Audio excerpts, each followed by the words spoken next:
In this video, we're going to look at specifically the first derivative and what it tells us about the graph and the maximums and minimums of our function.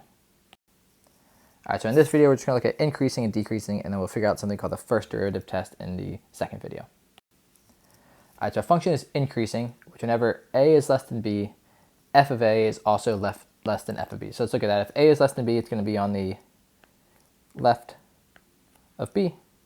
If f of a is less than f of b, that means it'll be lower.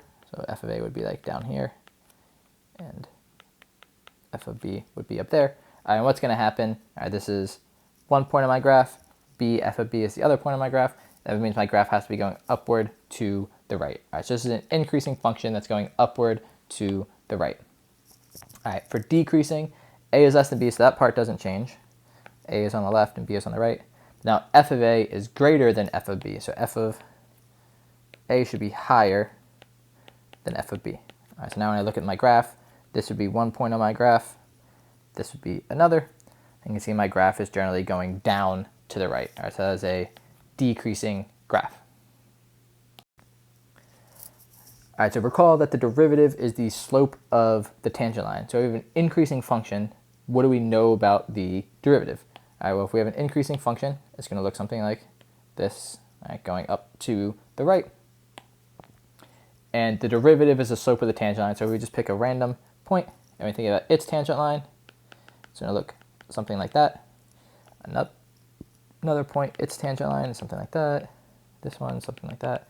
But because all of these, or this whole graph is going up to the right, all of my tangent lines are also going up to the right. And if the derivative is the slope of these lines, we know slope is positive for anything going up. So if I have an increasing function, that means that my derivative is positive. All right, so anytime my derivative is positive, my graph is going up to the right. Anytime something's increasing, it's going up to the right. So these things mean the same thing. So in this example, we're going to figure out for this graph, when is f prime of x bigger than 0? Well, f prime of x being bigger than 0 means that my tangent lines are going up to the right, which means I'm increasing. So I'm just looking at this graph and figure out when I'm increasing. All right, so that's going to happen at the start. I'm going up to the right as I trace, so all this is increasing values. When I reach this peak here, I start going down to the right until I reach that value there, and I start going up again. So as you trace your graph, if you're going up, you're increasing. As you're going down, you're decreasing. So f prime of x is greater than or equal to 0 in the blue part, which is going to happen from negative infinity up until, let's just call that -1. It's close enough to -1. All right, so that's the first blue part, and the second blue part is going to be from 3 to infinity. All right, so that's when this function's derivative would be positive, because it's when the graph is increasing. All right, another thing we have to do is you're given an expression, all right, f of x equals x cubed minus 6x squared. Find all intervals where f is decreasing. Well, if f is decreasing, that means its derivative is less than 0. All right, so the first thing I have to do is take the derivative of my function, 3x squared minus 12x. If I were to take the derivative, I got a pretty simple linear function. I would just make my inequality. But here I have a quadratic function, so it's a little bit more complicated. So the way I'm going to figure out when it's decreasing is I'm first going to start it when it's 0. So I'm going to take 3x squared minus 12x is equal to 0. I can factor out a 3x, and that gives me x equals 0 and x equals 4.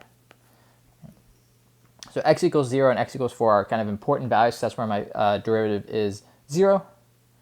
And then we've done something like this before. What I can do is make a number line. All right, 0 is one place, and 4 is another place. All right, these are the only places where my function 0, so it's the only place it can change from positive to negative. So what I'm going to do now is do test points. So I can do like -1, 1, and 5. All right, so test points in each of those regions.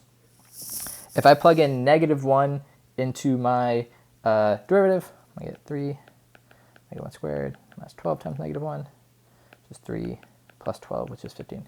And that is a positive number. So if -1 gives me a positive derivative, everything else in this region has to be positive. All right, so my derivative is positive for that entire region.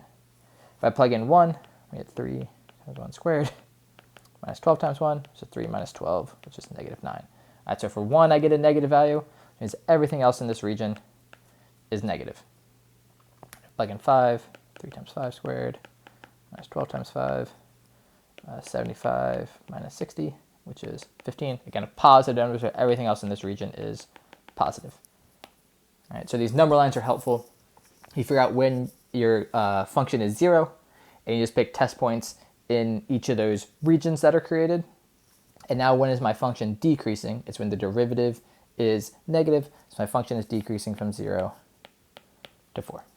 So that's my final answer, because that's when my derivative is negative.